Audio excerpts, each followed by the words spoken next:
ناظرین، آج کا زبردست ہم نے قائد ڈے کے حوالے سے ترتیب دیا ہے، اور آج جو میرے مہمان ہیں جب آپ انہیں دیکھیں گے تو فوری طور پہ پہلا خیال آپ کے ذہن میں یہ آئے گا کہ بھئی ان کی جو بنیادی شناخت ہے اس ملک میں وہ تو ایک معروف بزنس مین کی حیثیت سے ہے۔ یقیناً پھر بھی ان کا یہ حق ہے کہ وہ قائد ڈے کے حوالے سے اور قائد پر ہر پاکستانی کی طرح بات کر سکتے ہیں، مگر ان کو آج ریکویسٹ کرنے کی، مدعو کرنے کی پروگرام میں، اور خاص طور پہ قائد ڈے کے حوالے سے مدعو کرنے کی جو اصل وجہ ہے وہ میں سمجھتا ہوں کہ پاکستان میں بہت سارے لوگ جانتے ہوں گے، مگر اتنی تعداد میں نہیں جانتے جتنی تعداد میں سمجھتا ہوں کہ انہیں جاننا چاہیے، اور وہ ان کے والد صاحب کی نسبت اور تعلق تھا قائد اعظم محمد علی جناح رحمۃ اللہ علیہ سے، جو آج کی ہماری مہمان شخصیت ہے۔ ان کی آنکھوں سے اور ان کی جو فیملی کے تجربات تھے، ان کے والد صاحب کی جو تجربات تھے، اور ان کی جو خط و کتابت رہی اور ان کا جو تعلق رہا قائد اعظم کے حوالے سے، اس حوالے سے ہم، اور ان آنکھوں سے ہم، اس تجربے سے ہم، اس مشاہدے سے اور ان کہی ہوئی باتوں سے ہم قائد اعظم کو جاننے کی کوشش کریں گے۔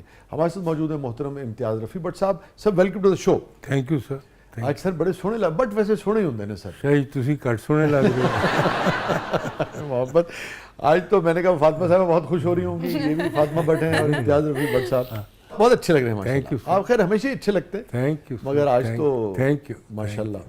یہ فرمائیے کہ آج خاص طور پہ ہم نے جو آپ کی تو شناخت ہے پاکستان میں ایک بزنس مین کی حیثیت سے، ایک بلڈر کی حیثیت کی شناخت ہے، ویسے یہ بلڈر جو ہیں یہ ہم دیکھتے ہیں وہ برابر ملک کی فلموں میں بھی دیکھتے ہیں، اور کو اپنا بلڈر سے لوگ ایکسپیکٹ بھی بہت کرتے ہیں، مگر بہت ساری باتیں ان کے حوالے سے منسوب ہوتی ہیں، اچھی بھی کچھ بری بھی۔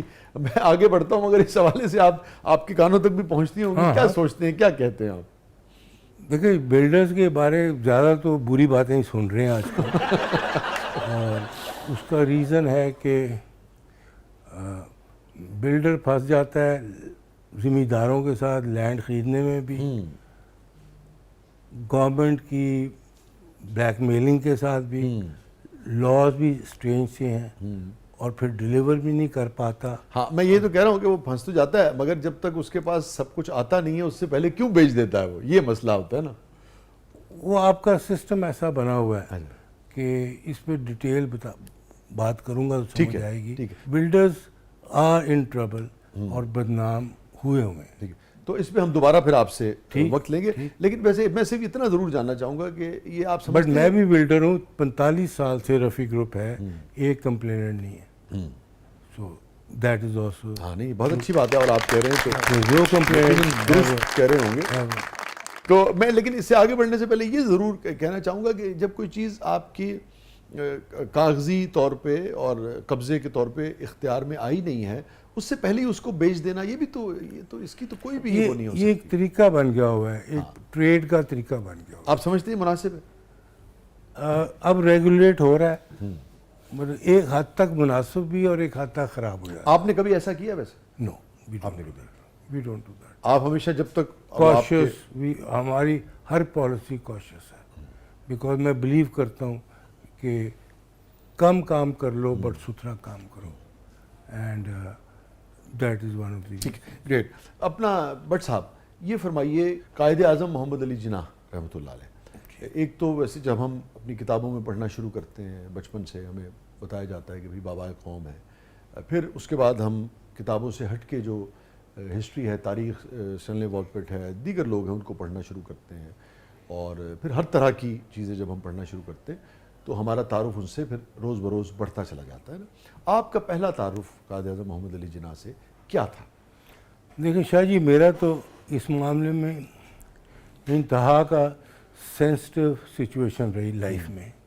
میں 2 مہینے کا تھا جب میرا والد ایئر کریش میں ڈائیڈ، ٹھیک، آئی واز 2 months old، 1948 میں۔ جی، تو مجھے نہیں پتا تھا ان کی کیا کنٹریبیوشنس تھی جناح کے ساتھ، یا کیا تعلق تھا مجھے، میں 2 مہینے کا تھا۔ بہت ہی آپ تو میں اسی سچویشن میں ایز اے یتیم پیدا چلتا رہا اور ڈیفیکلٹ لائف گزاری۔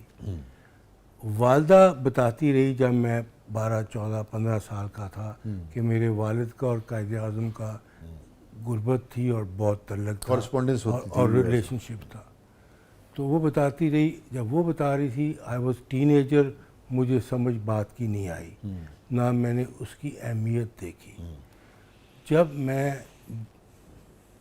بڑا ہو گیا تو میں اپنے بزنس میں گیا, تو 40 سال کی عمر پہ, آج سے 35 سال پیچھے, میں نے بزنس میں جب اچیومنٹس کر لی, اپنی سوچ کے مطابق, اپنی خواہشوں کے مطابق میں نے پیسہ بھی کما لیا اور اچیومنٹ بھی کر لی, تو پھر میرے اندر بے پناہ فیلنگ ہوئی, خواہش جاگی. خواہش ہوئی ٹو نو مائی فادر. ٹھیک. تو میں نے اپنے والد پہ ریسرچ شروع کی. جب ریسرچ شروع کی والد پہ, تو وہ ریسرچ مجھے قائد اعظم کے پاس لے گئی. آرکائیوز میں سے رفیع بٹ کے اور قائد اعظم کے خطوط ملے, جو یہ چھپے ہیں کتابوں میں. یہ ذرا دکھائیے نا. میں دکھاتا ہوں آپ کو.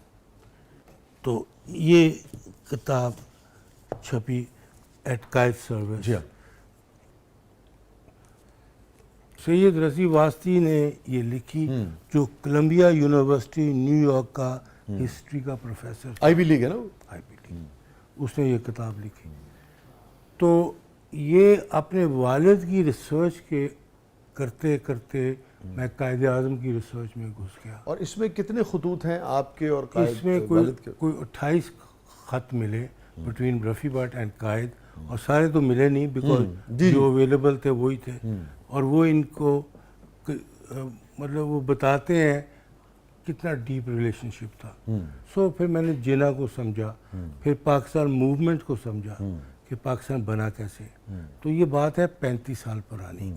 تب جب میں ریسرچ کر رہا تھا, تب پاکستان کو بنے ہوئے بھی کوئی 35-40 سال ہوئے تھے. 40 سال ہوئے تھے.